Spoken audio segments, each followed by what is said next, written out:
हम एक विषय पे चर्चा कर रहे थे, सूरत, आत्मा और जीवात्मा। कल हमने इस विषय की सिर्फ भूमिका समझी थी, विषय नहीं। आज हम इस विषय को समझेंगे, क्या है सूरत, क्या है आत्मा और किसे कहते हैं जीवात्मा। क्योंकि जब तक हम इसके भेद को नहीं समझेंगे, हम जीवात्मा यानी मन के घाट पे ही बंधे रहेंगे और इससे ऊपर कभी उठ नहीं सकते, क्योंकि हम खुद को जीवात्मा ही समझते रहेंगे कि हम एक जीवात्मा, जैसा कि उपदेश कृष्ण ने हमें गीता में समझा दिया। जीवात्मा कृष्ण ने गीता में हमें जो हमारा स्वरूप समझाया है वो जीवात्मा का समझाया है और कर्म के लिए प्रेरित किया है और फल अपनी जेब में रख लिया है, वो भी आपके हाथ में नहीं। तो हमें इसी जाल को तोड़ के आगे बढ़ना है, वरना ब्रह्म पार किया तो पार ब्रह्म में फंस जाएंगे। 10वां द्वार पार नहीं हो सकता, रहेंगे इसी ब्रह्मांड और पिंड में। तो राधा स्वामी मत काल के इस जाल से न्यारा होना और बार बार जन्म मरण और 84 और 4 खान के जाल से निकलने और निकालने का मत है। पर इसके लिए हमें मालूम होना चाहिए कि हमारा स्वरूप क्या है, हम हैं कौन। हम जीवात्मा नहीं हैं, हम आत्मा भी नहीं हैं, तो फिर हम क्या हैं?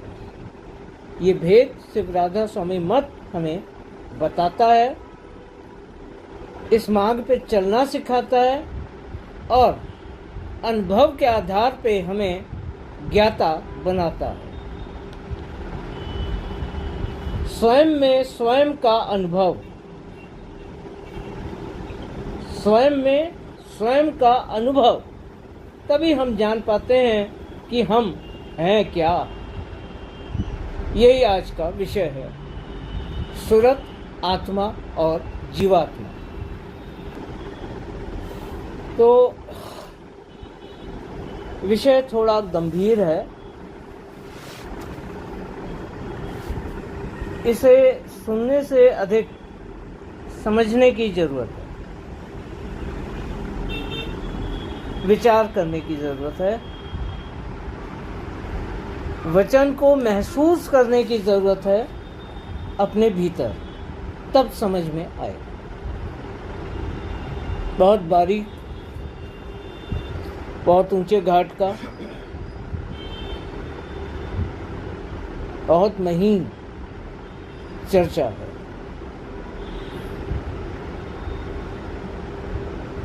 जीवात्मा ही सूक्ष्म, आत्मा उससे भी सूक्ष्म, और सूरत की सूक्ष्मता और निर्मलता और शुद्धता की हम इस जगत में कल्पना ही नहीं कर सकते। तो इस घाट पे अपनी चेतना को ले जाकर समझ में आई।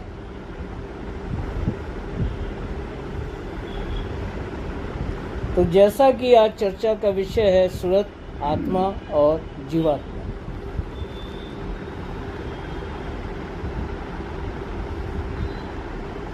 तो अब हम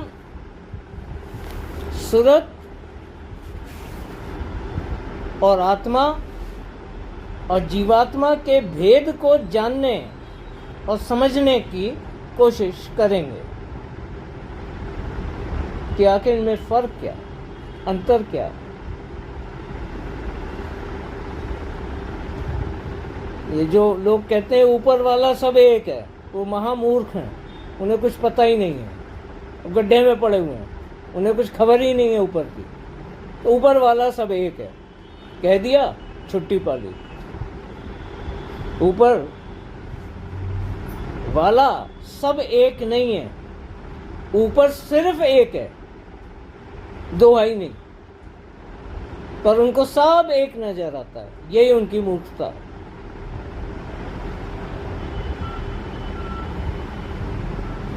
तो सूरत का अर्थ होता है शुभ में रत।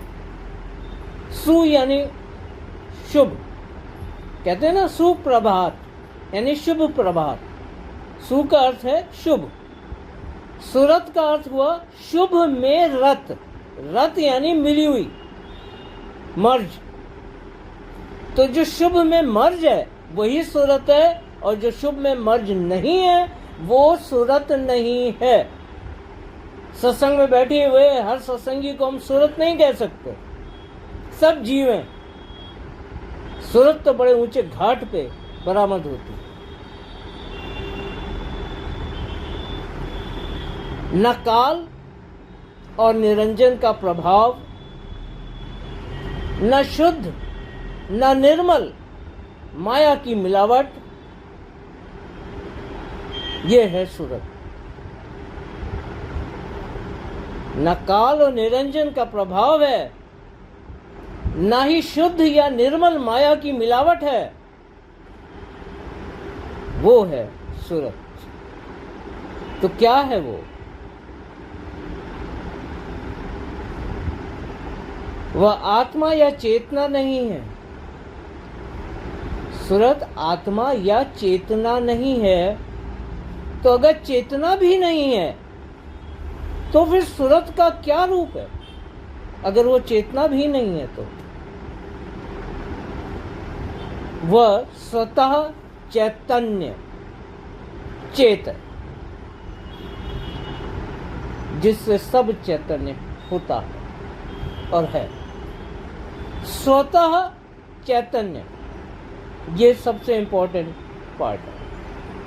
स्वतः चैतन्य है जिसे हम चेत कहते हैं। चेत यानी प्रकाश, चेतना नहीं है, चेत, स्वतः चैतन्य। तो चेत का अर्थ होता है प्रकाश। हाँ, मात्र प्रकाश और कुछ नहीं। गति जिसका गुण है प्रकाश का, ये गति प्रकाश का गुण है। और यही प्रकाशीय गति यानी प्रकाश की जो गति है वही शब्द का कारण है, वही शब्द का कारण है। स्वामी जी महाराज का वचन है, मेरा मत तो सतनाम और अनामी का था, राधा स्वामी मत शालिग्राम का चलाया गया। यानी राधा स्वामी मत से आगे की बात कर रहे हैं स्वामी जी महाराज। मेरा मत तो सतनाम और अनामी का था, राधा स्वामी मत शालिग्राम का चलाया हुआ है, इसको भी चलने देना। सत्संग मुख्य है, यही वचन है ना, सत्संग मुख्य। राधा स्वामी मत वो मुकाम है जहां हमें पहुंचना है। और सत्संग का अर्थ होता है सत्य की चर्चा। सत्संग का अर्थ शब्द पाठ कर लेना, दोहे चौपाई गा लेना, पोथियां पढ़ लेना नहीं है। ये सत्संग नहीं है, ये पाठ है जो हमारे मन को संगठित और प्रेरित करता है, इसलिए बहुत उपयोगी है। पर यह सत्संग नहीं है। सत्संग का मतलब है कि जहाँ सत्य पे चर्चा हो, सत्य का ज्ञान हो, सत्य का पता चले और हम अपने भीतर के सत्य से जुड़ सकें, जान सकें, वो सत्संग है। तो इसका मुख्य साधन है चर्चा, और चर्चा का अर्थ है शिक्षा, जहाँ से हमें कुछ प्राप्त हो। अगर कुछ प्राप्ति ही नहीं हुआ तो सब गाना बजाना है। तो मालिक ने कहा इसे भी चलते रहने देना, मुख्य सत्संग है। इसे भी चलते रहने देना यानी ये मुख्य नहीं है। विचार करें मालिक क्या कह रहे हैं। ये मुख्य नहीं है, मुख्य सत्संग। उन्होंने राधा स्वामी मत को भी सत्संग से एक पायदान नीचे ले आए हैं। गौर करें, धारणाएं टूटेंगी। अभी तक जो मान के चल रहे थे उस पर चोट पड़ेगी, पर मैं बालिक के वचन की बात कर रहा हूं। विचार करें, अगर कुछ और समझ में आ रहा है तो मुझको समझा दें ताकि मेरी धारणा टूट जाए। अगर कुछ और समझ में आया तो मुझे बताइए ताकि मेरी धारणा टूटे। तो यही प्रकाशीय गति शब्द का कारण। राधा आदि सूरत का नाम, स्वामी शब्द निज धाम, और हम चर्चा कर रहे हैं शब्द के भी कारण की। शब्द के भी कारण की, यानी अब चर्चा अनामी को छू रही है। अब चर्चा अनामी को छू रही है, क्योंकि वो मात्र प्रकाश है। मात्र प्रकाश है। अब आप कंफ्यूज होंगे, क्योंकि प्रकाश तो अंधकार से पैदा होता है। तो अनामी प्रकाश है या अंधकार है? यही सवाल आया ना दिमाग में। पहले आपने बोला था अंधकार है। अंधकार से ही प्रकाश प्रकट होता है, प्रकाश में तो प्रकाश प्रकट नहीं होता। तो हम अब अनामी को टच कर रहे हैं, यानी आदि में जो मौज उठी और उसने कुछ दूरी पर ठहर कर मंडल बांधा, उसे हम स्वामी कहते हैं। तो जो आदि में मौज उठी, हम उसकी चर्चा कर रहे हैं, आदि की नहीं कर रहे हैं। मौज की चर्चा। मौज की चर्चा कर रहे हैं, वो प्रकाश। ऊपर तो अंधकार ही है। हमारा मत राधा स्वामी, अनामी नहीं है। ये सिर्फ सत्य को जानने और समझने की चर्चा है। मत हमारा राधा स्वामी है। हम शब्द का अंश हैं, हमें शब्द में ही मिलना है। पर क्योंकि ये चर्चा सत्य की है, इसलिए शब्द का भेद भी प्रकट किया जा रहा है कि सूरत क्या है। सूरत तो शब्द का अंश है। तो अगर हम खोज करेंगे कि सूरत क्या है, तो हमें शब्द की भी तो खोज करनी पड़ेगी ना, कि शब्द क्या है जिसका अंश सूरत है। इसलिए बस यहाँ इतना सा विषय लिया गया है, बाकी डीप में जाके अनामी की खोज नहीं करनी है हमको। शब्द किसका अंश है? प्रकाश। प्रकाश का। और प्रकाश है मौज जो आदि में उठी, है ना। तो शब्द मौज जो आदि में उठी, ठेका बांधा, शब्द बना। बल्कि जब आप और गहराई में जाएंगे तो पाएंगे कि शब्द की शुरुआत हुई। शब्द प्रकट तो सतलोक में जाकर हुआ है, पर शुरुआत वहां से ही होती है। कर्ण किरण किरनिया, और कर्ण किरनिया किरण, ये तीन रूपों में अगम अलख और सत्यलोक में ये फॉर्मेशन होती है। तो अभी हम चर्चा सूरत की कर रहे हैं, तो हमें बहुत गहरे में जाने की जरूरत नहीं है। सूरत पे ध्यान केंद्रित करना है। सूरत क्या है? यानी प्रकाश,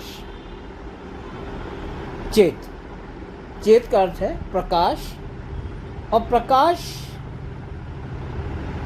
का गुण गति है, गुण है उसका। यही प्रकाशीय गति शब्द का कारण है। प्रकाश की गति से ही शब्द प्रकट होता है, यानी शब्द प्रकाश कुल का है। प्रकाश नहीं तो शब्द नहीं। इस प्रकार शब्द प्रकाश कुल का है, और गति जिसका गुण है, जिसे शब्द की गति, अब ये गति शब्द में समा जाती है। तो शब्द की गति या शब्द की धुन के नाम से हम उसे जानते हैं। शब्द की धुन क्या है? शब्द की गति। जैसे घंटा बोलता है टन, और फिर दूर तक उसकी गूंज आती है, टन का टन सुनाई देती है ना, गूंज, धुन। तो धुन क्या है? शब्द की गति है। उस गति के माध्यम से ही शब्द हमें सुनाई देता है या प्राप्त होता है। मैं बोला तो मेरे मुंह में बोला, पर आपके कानों तक गति से पहुंचा। ध्वनि तरंगे, ये गति है। तो धुन क्या है? शब्द की गति है। इसी गति को से हम जुड़कर, क्योंकि इस गति का खिंचाव भीतर और अपने केंद्र की तरफ है, सिर्फ गुण गति के प्रभाव से वो आगे तक बढ़ रहा है, पर उसका खिंचाव अपने केंद्र की तरफ है। तो जैसे ही आती हुई धुन से हम टच में आते हैं, उसमें लीन हो जाते हैं, तो उसके प्रभाव से हम खींच के अपने केंद्र यानी धुर यानी स्वामी तक पहुंच जाते हैं। सुरत हमेशा खींचती है, चढ़ती किसी की नहीं। जितना खींच गई उसी को चढ़ना या चढ़ाव कहा गया है। हम कोशिश या बल लगा के सुरत को चढ़ा नहीं सकते। सुरत हमेशा खींचती है और इसी गति के प्रभाव से खींचती है, जिसे हम धुन कहते हैं। और इसलिए धुन में लीन होना ही राधा स्वामी मत का अभ्यास है। बस यहाँ पूरा हो गया।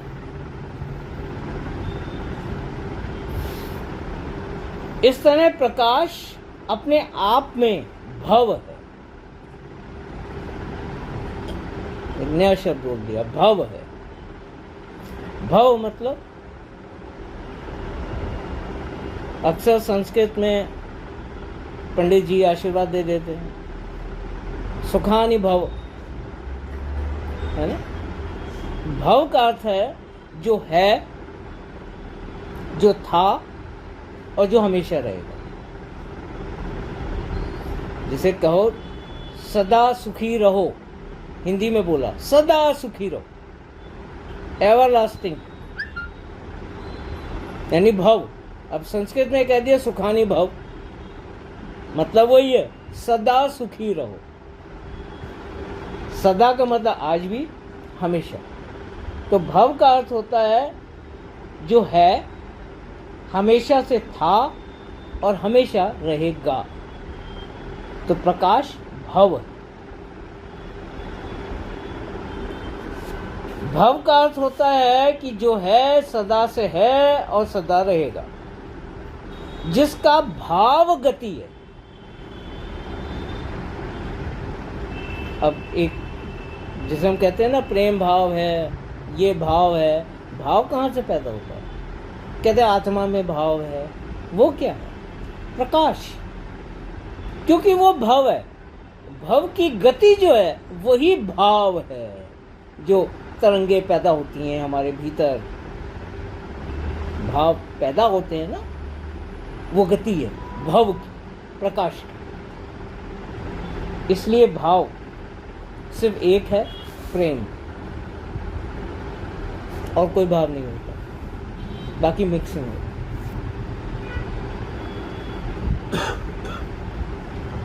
तो गति जिसका भाव है और शब्द इसी प्रकाश गति का रूप है।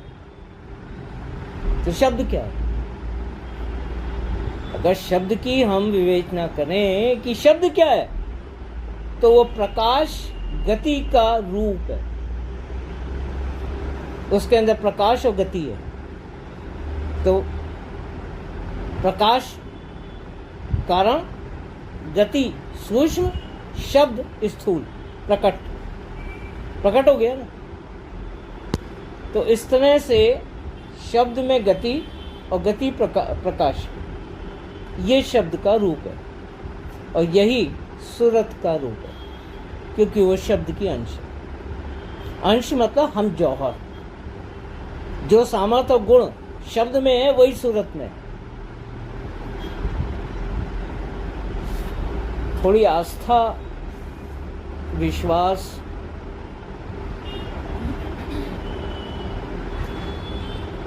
कहीं दरकता है, क्योंकि हम एक जगह अटके हुए थे, शब्द रूप स्वामी, कभी शब्द के अंदर जाने की कोशिश नहीं करी थी, तो वैल्यू नहीं घट रही है बल्कि बढ़ रही है, ताकि हम समझ सकें हम क्या हैं और जिसका हम अंश हैं वो क्या है। तो हम क्या हैं? प्रकाशीय गति शब्द, और शब्द की गति धुन, और धुन को पकड़ के हम शब्द में लीन हो सकते हैं। राधा स्वामी में लीन हो सकती है। हमारा मत राधा स्वामी है, हमारा मत प्रकाश कुल नहीं है। हमें इससे ऊपर नहीं जाना है, क्योंकि सूरत शब्द का अंश है, न कि प्रकाश का। सूरत शब्द का अंश है, प्रकाश का अंश नहीं है। तो इसलिए हमारा मत राधा स्वामी है।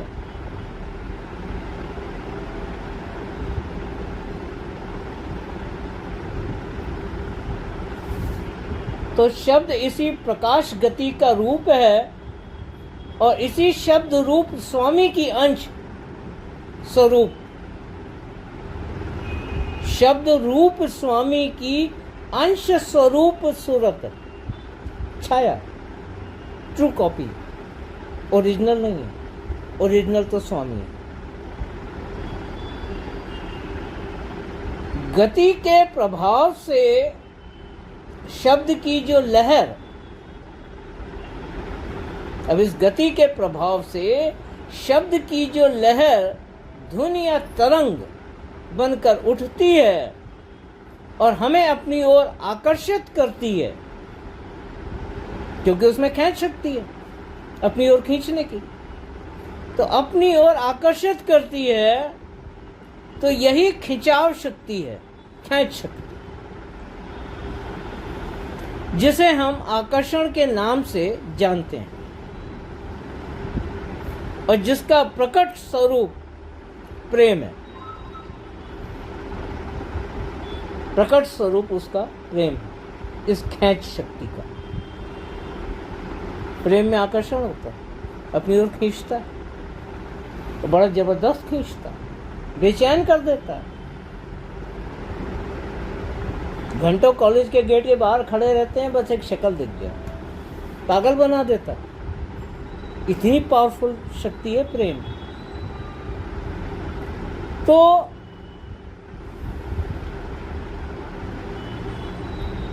यदि शब्द के इसी आकर्षण और प्रेम को शुद्ध माना गया,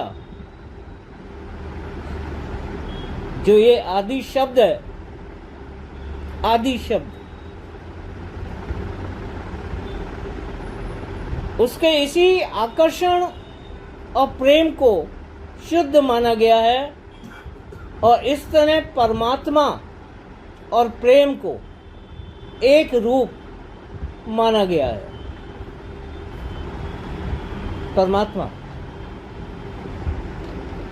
शब्द की आकर्षण शक्ति प्रेम है, और यही प्रेम परमात्मा कहलाया है।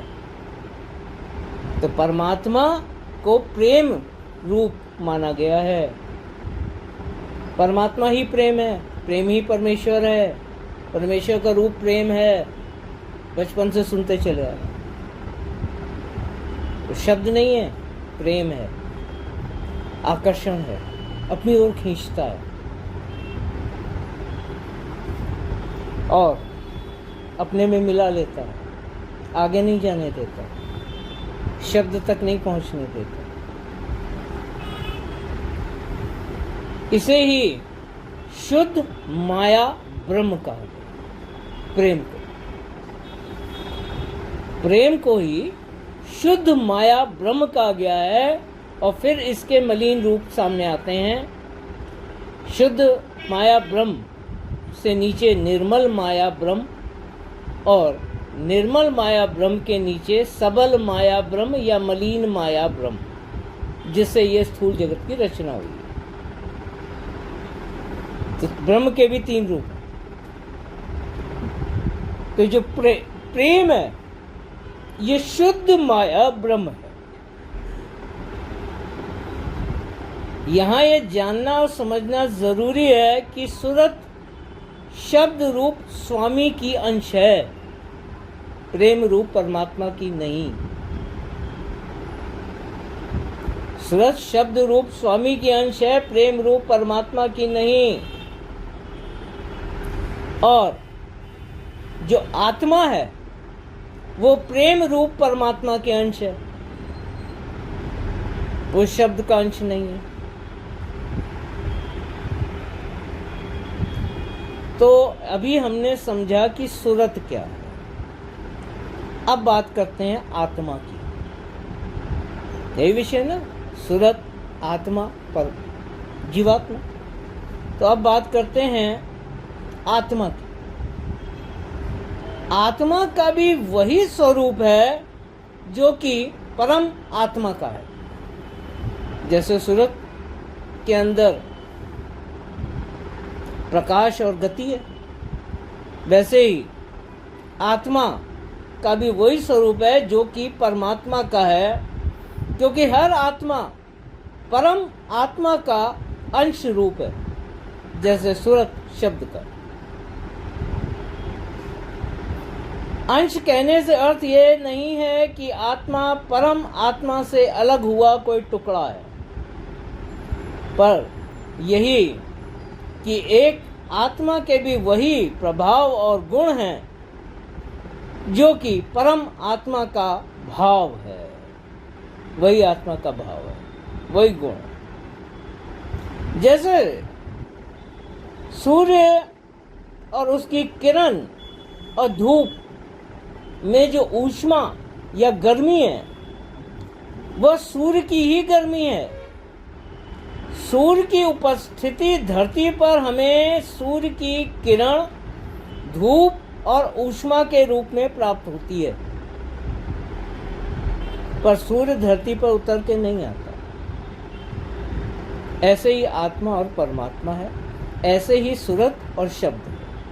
वो अपने घाट पर है, पर उसकी उपस्थिति आत्मा और सूरत के रूप में इस ब्रह्मांड और पिंड में मौजूद है। तो आत्मा प्रेम स्वरूप है और परमात्मा प्रेम रूप है। यानी शुद्ध चेत जब जगत में चेतना, शुद्ध चेत जब जगत में चेतना या प्रेम के रूप में प्रकट होता है, तब यही चैतन्य प्रेम आत्मा का स्वरूप है। चैतन्य प्रेम। इस प्रकार शुद्ध चेत अपनी गति के प्रभाव से शब्द स्वरूप को प्राप्त हुआ।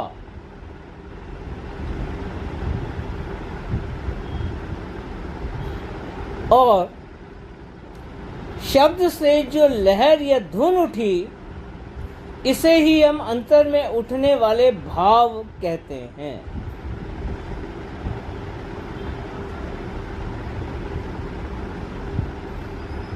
रिवर्स। शुद्ध चेत यानी सूरत अपनी गति के प्रभाव से रिवर्स खेच शक्ति शब्द स्वरूप को प्राप्त हो।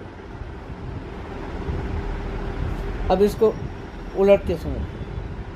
शुद्ध चेत गति के प्रभाव से जो नीचे आ रही है,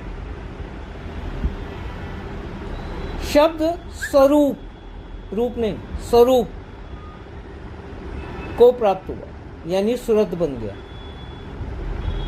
आदि शब्द चेत अपनी गति के प्रभाव से सूरत बन गया। और शब्द से जो लहर या धुन उठी, इसे ही हम उठने वाले भाव कहते हैं। गति तो वहीं से आ रही है, शब्द से। वह सूरत स्वरूप में आया। सूरत से जो गति शब्द की धुन आगे बढ़ी, तो ये शुद्ध निर्मल और मलिन माया ब्रह्म के कवच जो कि आत्मा कहलाते हैं, इससे पार होकर जो प्रकट हुई तो भाव कहलाई। यहाँ बोर्ड की जरूरत थी तो उसे क्रॉस करा पर्दों को, तो उसमें वो मिक्सिंग हुई और भाव कहलाई जो कि प्रेम है।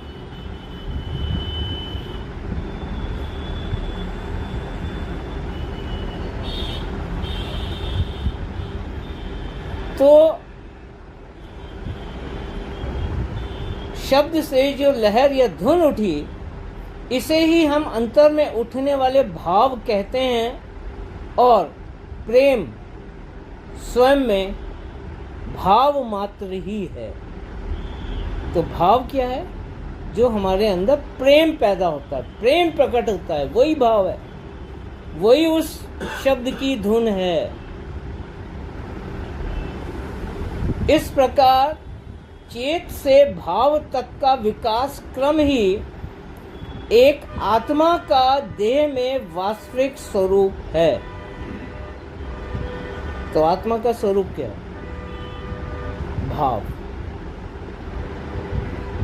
चैतन्य, प्रेम, ये आत्मा का स्वरूप है।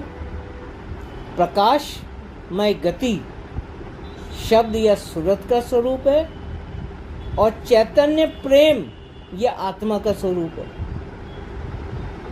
ये डिफरेंसेस हैं। चीज़ एक ही है, कहीं पर एक घाट पे कुछ है, नीचे कुछ है, फिर कहीं कुछ है। और शब्द प्रकाश कुल का है। हाँ, तो इस प्रकार चेत से भाव तक का जो विकास क्रम है, यही एक आत्मा का देह में वास्तविक स्वरूप है। अगर भाव नहीं तो मनुष्य नहीं, पशु। मनुष्यता यही है कि ये जीव भावुक है, इसमें भाव प्रकट है। अन्य किसी भी जीव में भाव प्रकट नहीं है। इसीलिए मनुष्य की मृत्यु आत्मा के घाट पे होती है, पशु की मृत्यु मन और अंतर्मन के घाट पे होती है। उसमें आत्मिक गुण प्रकट ही नहीं है। अगर होते तो वो मनुष्य होता। इस प्रकार चेत से भाव तक का ये विकास क्रम ही आत्मा का देह में वास्तविक स्वरूप है, भाव।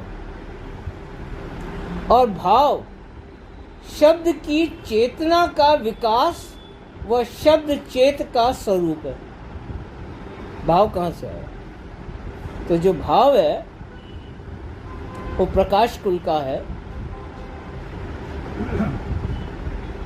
बल्कि शब्द का जो चेत रूप है वो भाव है, और शब्द जो है वो प्रकाश कुल का है। इस तरह भाव ही जीव की कारण देह भी होता है। जीव कारण देह कह लो, आत्मा कह लो, भाव। वो भाव कोई चमकती हुई बॉल नहीं है जो अंदर घूम रही है। आत्मा चूंकि तत्व रूप है, आत्मा को तत्व माना गया है। आत्म तत्व शास्त्रों, जिसे हम परम तत्व के रूप में जानते हैं। परम तत्व आत्मा, अतः भाव ही आत्मा का देह स्वरूप व स्थूल रूप है। जो भाव है ना हमारे अंदर उठने वाला प्रेम, वही आत्मा का स्थूल देह या रूप है, जिसे हम कारण देह कहते हैं। वो स्थूल रूप है क्योंकि प्रकट होता है, एक्ट करता है, रिएक्ट करता है, प्रेमवश। तो इसलिए वो भी एक देह है, आत्मा।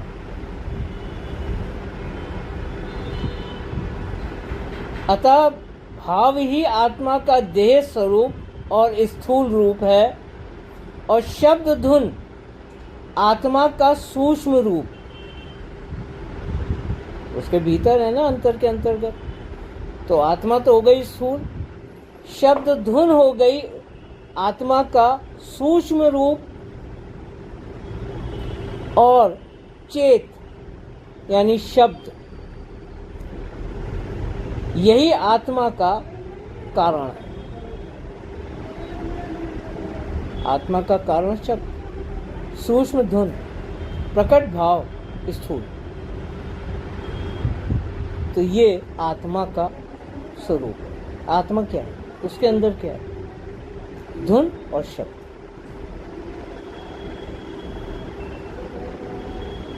तो चेत जो कि सब रचना और कुल देहियों का आदि कारण और मूल है, फिर भी यही चेत जब जाग कर यानी एकाग्र चित्त होकर अपने मूल कुल स्वामी की दिशा में घट भीतर अंतर में गाज रही शब्द धुन धार की ओर प्रेरित, आकर्षित और अग्रसर होता है, तब इसे ही शुभ में रत या सुरत कहा गया है। फिर से बोलूंगा, बहुत लंबा सेंटेंस है और बहुत भारी अर्थ है, तो गौर कर कर के एक एक शब्द को पकड़िएगा। फिर यही चेत जब जाग कर, तो कौन जगाता है? कौन चेताता है? सद्गुरु। तो यही चेत जब जाग कर, जो जागा हुआ है वही जगाएगा, यानी एकाग्र चित्त होकर। जागने का मतलब है एकाग्र चित्त हो जाना, बाहर से सब दरवाजे बंद, अंतर में एकाग्र हो जाना। तीसरे तिल पर एकाग्र चित्त होकर अपने मूल कुल मालिक स्वामी, यहां से अंदर की दिशा में यानी शब्द धुन को पकड़कर, यानी स्वामी की दिशा में यानी शब्द धुन को पकड़कर घट भीतर अंतर में गाज रही शब्द धुन धार की ओर प्रेरित, आकर्षित और अग्रसर बढ़ता है, यानी धुन में लीन हो जाता है। कौन? चेता जाग कर। तब इसे ही शुभ में रत सुरत कहा गया है। तो सुरत क्या है? हमारा चेता जाग कर अंतर में संगठित होकर यानी एकाग्र चित्त होकर जब धुन में लीन हो जाता है, तब सुरत कहलाता है। उससे पहले सुरत नहीं है। ये है सुरत की स्थिति। तो राधा आदि सुरत का नाम, स्वामी शब्द निज धाम, सुरत शब्द और राधा स्वामी, यानी जब सुरत शब्द में लीन हो गई, दोनों नाम एक कर जाए, तब राधा स्वामी हुई। वरना राधा स्वामी दुई कर जान, दोनों मिले कहीं एक ठौठ का, तब तक दो है। तो धुन में जब तक लीन नहीं हुए चेता, तब तक सब बाहरी कार्रवाइयां हैं। अंतर के पट न खुले न मिले, न हम धसे न हम बढ़े, बाहरी बाहर ढोल पीट रहे हैं। तो इस तरह हमने सुरत और आत्मा के स्वरूप को जाना। सुरत क्या है? आत्मा की। अब बात करते हैं हम जीवात्मा की।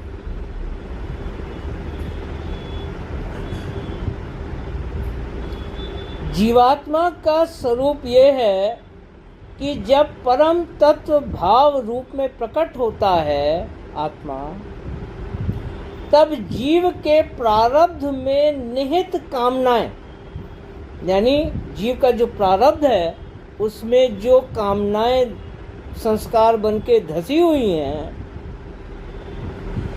या अतिरिक्त इच्छाएं, यानी मर गए और इच्छाएं बाकी हैं, तो वो भी संस्कार बन के प्रारब्ध में घुस जाते हैं, सॉलिड हो जाते हैं, वही प्रारब्ध है। तो कामनाएं या अतिरिक्त इच्छाएं भाव के प्रति आकर्षित होती हैं। जो आत्मा भाव है उसकी तरफ प्रारब्ध के अनुसार जो हमारी अतिरिक्त इच्छाएं और कामनाएं हैं उसकी तरफ आकर्षित होती हैं, जिनके पीछे जीव का प्रारब्ध जुड़ा होता है। उन कामनाओं के पीछे वही जीव का प्रारब्ध भाव की तरफ आकर्षित होते हैं। इस प्रकार जब भाव के साथ जीव की कामनाएं मिलती हैं तब यही भावनाएं बनकर प्रकट होती हैं।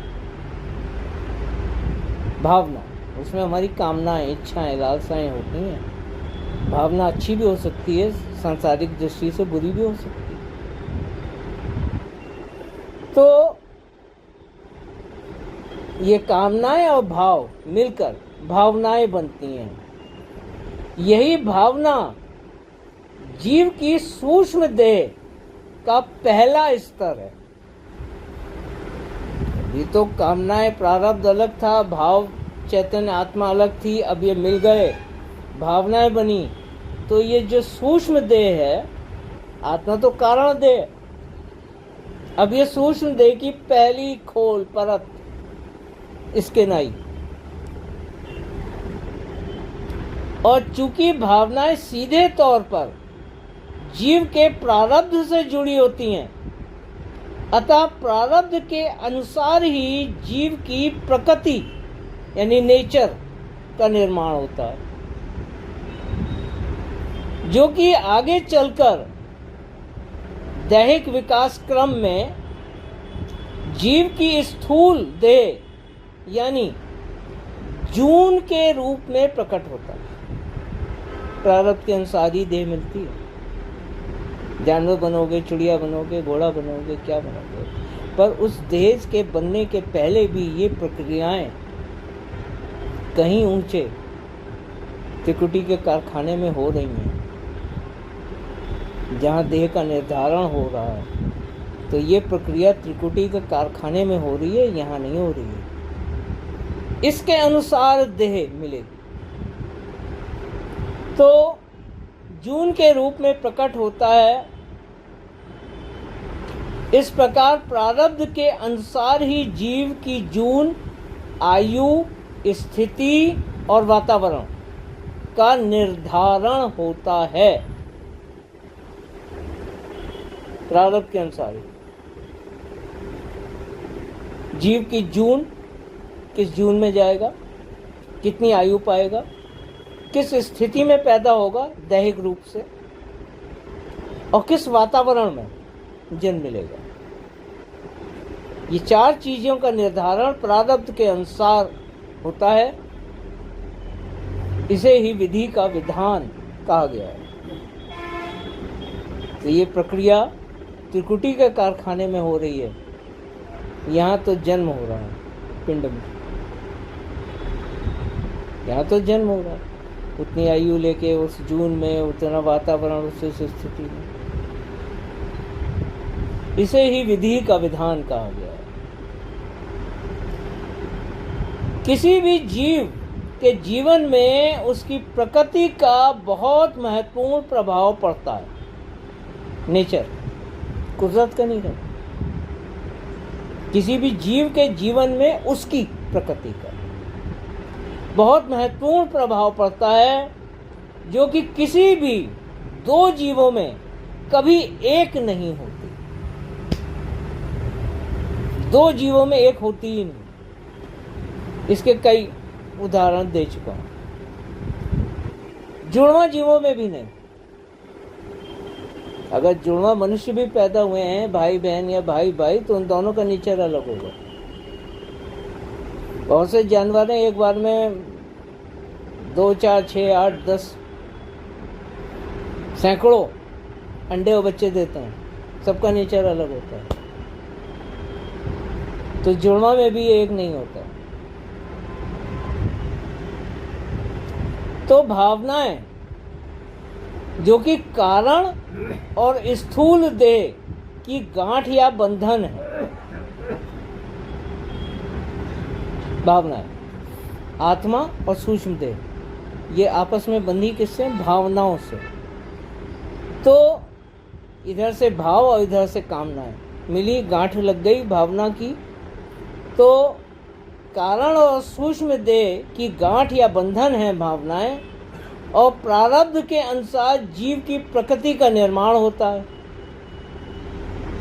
तो इस विकास क्रम में जीव का प्रारब्ध उसकी प्रकृति के रूप में परिवर्तित हो जाता है।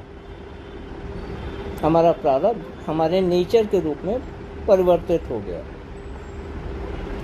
और तन्मात्रा प्रकृति का मायक रूप है, और भय और भ्रम काल का अंग रूप है। ये जो प्रकृति है, तो जो तन्मात्रा है यानी तत्वों का जो सूक्ष्म स्तर पे रूप है, वो प्रकृति का मायक रूप है। और तन्मात्रा, भय और भ्रम ये जीव की प्रकृति में अपने मूल रूप में मौजूद होते हैं।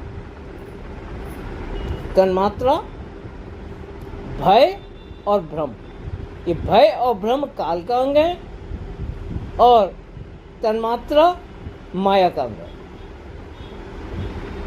तो ये अपने मूल रूप में मौजूद होते हैं। तो क्या है जीव की प्रकृति? बस इतनी ही तो प्रकृति नहीं। अब प्रकृति तो इस तरीके से बनी, पूरा डिसेक्शन है प्रकृति का। इस तरह अब सामने प्रकृति आई जिसमें काल अंग, भय और भ्रम, और माया का अंग तन्मात्रा मौजूद है। प्रकृति के अनुसार ही जीव की प्रवृत्ति, जैसी प्रकृति तैसी प्रवृत्ति, आदतें। प्रवृत्ति के अनुसार आशाएं, जैसी आदतें होंगी वैसी उम्मीदें करेगा।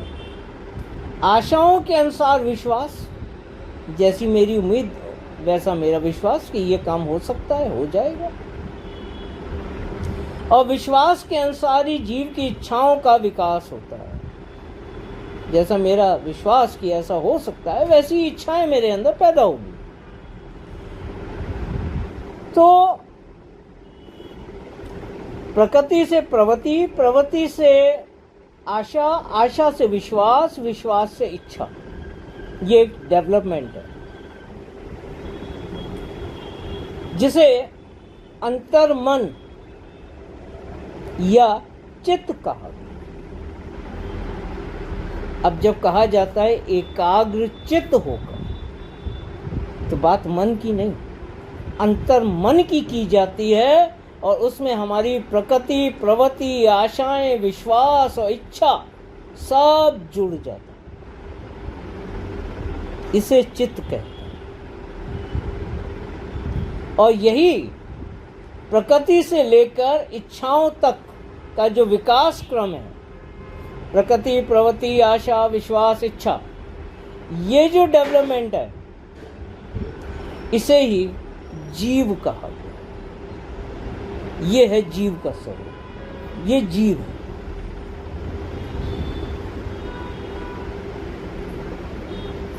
इसको ही अंतर्मन भी कहा गया। तो मन एक अंतर्मन, तो ये अंतर्मन है, इसे ही जीव कहा गया है। तो आत्मा जो कि जीव के संग, गौर करें, भावनाओं के माध्यम से जुड़ी हुई है। जीव के संग भावनाओं के माध्यम से आत्मा जुड़ी हुई है। कारण और सूक्ष्म का बंधन भावनाएं। तो इसी जीव सहित आत्मा को जीवात्मा कहा। ये जीवात्मा, जीव सहित आत्मा जो भावनाओं के बंधन से बंधी है, कारण और सूक्ष्म, इस कारण और सूक्ष्म के सम्मिलित रूप को जीवात्मा कहा गया, यानी जीव प्लस आत्मा।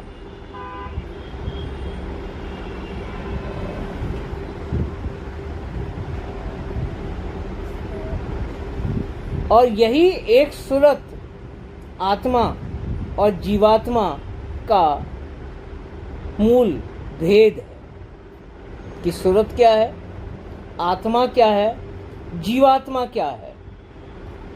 तो हम समझ सकते हैं कि हर एक आत्मा या जीवात्मा की सीरत उर्दू वर्ड,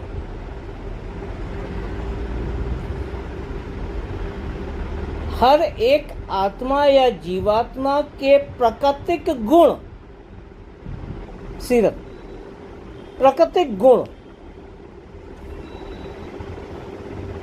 सूरत नहीं होती। यही तो हम समझा रहे हैं।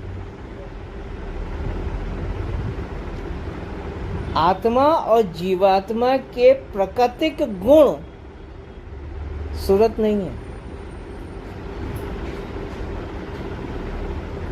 सूरत तो निर्लिप्त अलग है, प्रकाश और गति है।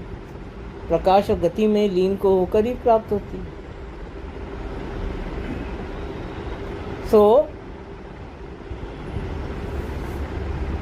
इस पूरी कथा का जिस्ट यही है कि हर एक आत्मा या जीवात्मा के प्राकृतिक गुण, प्रकृति का निर्माण कैसे हुआ?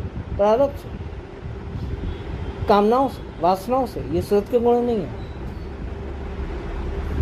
तो आत्मा या जीवात्मा के प्राकृतिक गुण सूरत नहीं है। सूरत प्रकाशमय गति है जो शब्द के रूप में प्रकट होती है। सूरत एक संस्कार,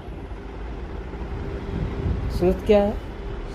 एक संस्कार है जो कि वक्त मुनासिब जीव को सद्गुरु वक्त द्वारा उनके संग, साथ और सानिध्य, यानी सत्संग, सेवा और भक्ति द्वारा ही प्राप्त हो सकता है। तो सूरत एक संस्कार है जो कि वक्त मुनासिब जीव को सद्गुरु वक्त के द्वारा ये संस्कार प्रदान किया जाता है, उनके संग, साथ और सानिध्य में रहकर सत्संग, सेवा और भक्ति द्वारा। यही एक सूरत आत्मा और जीवात्मा का स्वरूप है, भेद है। और इस भेद को जानकर ही हम जीवात्मा से उठकर आत्मा और आत्मा से उठकर सूरत तक पहुंच सकते हैं।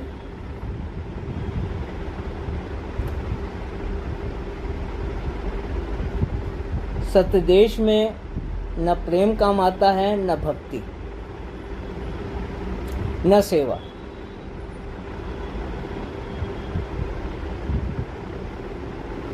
वहां सिर्फ समर्पण काम आता है। समर्पण का व्यवहारिक रूप है दीनता। समर्पण का व्यवहारिक रूप है दीनता। और दीनता का अर्थ ये नहीं कि सद्गुरु के आगे झुक गए, बैठ गए, माथा टेक लिया। नहीं, जब दीनता आएगी तो सारे जगत को नजर आएगी। और सत्संगी भीड़ में अकेला पहचाना जाएगा। सदगुरु के आगे दीनता नहीं दिखानी है। दीनता आपके अंदर एक प्राकृतिक रूप से एक संस्कार की तरह है, घर कर जाएगी। आपकी रहनी सहनी करनी सब बदल जाएगी। वो है दीनता। सदगुरु को दिखानी नहीं है, जगत को दिखनी चाहिए। फर्क है, दिखावा नहीं करना। सदगुरु को आगे दीनता दिखानी नहीं है, वो झूठ है, फरेब है। दीनता जगत को नजर आनी चाहिए, वो है दीनता। वही काम आएगी। मालिक को दीनता प्यारी है।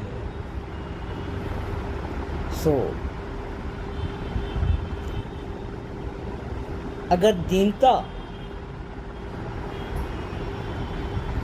प्रकट हो गई तो पिंड से लेके धुर तक के सारे द्वार खुल गए। एक ही चाबी लगती है, मास्टर की है दीनता। सारे द्वार खुल गए। और अगर दीनता नहीं है,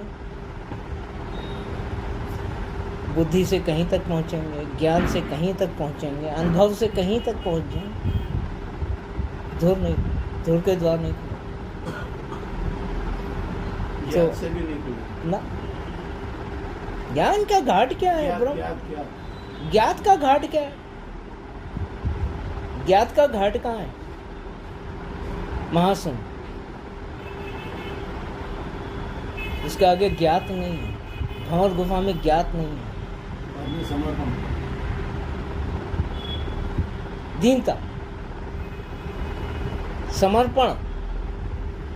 भंवर गुफा में ज्ञात नहीं है, समर्पण है, दीनता।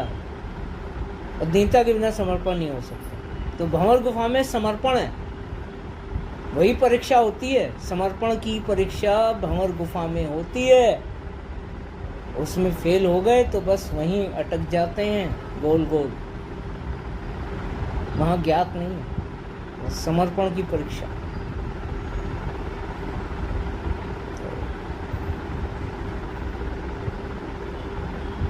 ये गहराइयां, बारीकियां,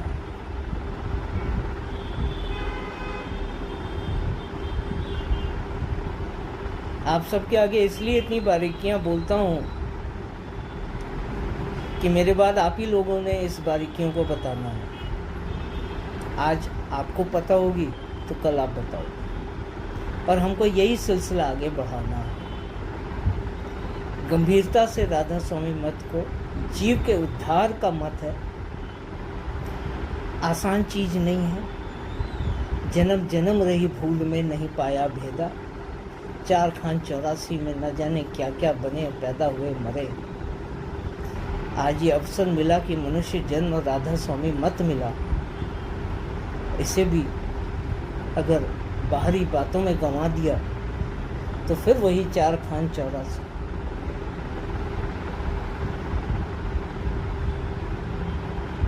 अगर हम जागे हैं तो हमारा ये दायित्व बनता है कि हम जगाएं। राधा स्वामी मत में यही गुरु दक्षिणा कि गुरु ने आपको जगाया, आप दूसरों को जगाइए। यही गुरु दक्षिणा। अगर खुद जाग के बैठ गए अहंकार में और दूसरों को ना बांटा तो मालिक के चोर कहलाए। तो मालिक के चोर, अहंकार का कीड़ा आपके सारे ज्ञान को खा जाएगा। बांटिए, पर उतना जितना आपके पास, वरना महाशून्य का मैदान है। उतना जितना आपके पास है, वरना महाशून्य का मैदान है। तो ये एक अलग ही दुनिया है, एक अलग ही संसार है जो नश्वर नहीं है, स्वतः चैतन्य और चेतना का संसार है। आनंदमय अनंत जीवन, आनंदमय अनंत जीवन। सोच लो क्या है, या मृत्यु नहीं, भव में समा जाते हैं, जो सदा से है, था, रहेगा। यही आनंद में अनंत जीवन है। तो क्या करना है? लौट के आना है, नहीं आना है, निकल जाना है पतली गली से। ये है ना पतली गली, यहाँ से निकल जाओ, बाल से बारीक रास्ता है ना? वो कहते हैं ना, कट ले पतली गली से तो कट ले पतली गली से इसे थोड़ा सा विचार करिएगा, विषय थोड़ा गंभीर है, पर इतने ये डिफरेंसेस समझ में आ गए तो अंतर यात्रा आसान हो जाती है। मतलब चलना आसान हो जाता है, समझ में आ जाता है कि अब हम कहाँ खड़े हैं और कहाँ तक जाना है। कॉन्सेप्ट क्लियर होता है अंतर यात्रा। पर ये कॉन्सेप्ट सिर्फ इस देह के अंदर ही अंदर का है। वो तो जब सूरत अंग बरामद होने तक का ये लेक्चर है। जब सूरत अंग बरामद हो गया, फिर सूरत का खिंचाव कहाँ, किस मंडलों में और कैसे होगा, वो एक बिल्कुल अलग कहानी है। ये कहानी तो सिर्फ अपने भीतर जाने की है, जीवात्मा से सूरत तक की अंतर यात्रा। और कोई सी का कोई सवाल?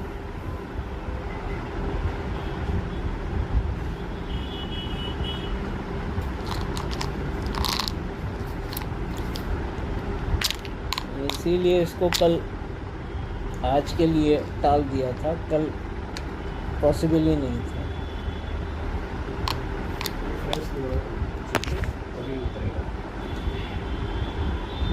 तो बहुत हेवी डोज था।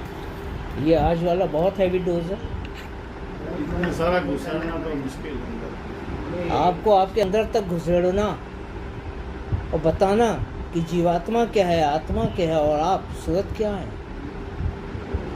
बहुत हैवी है।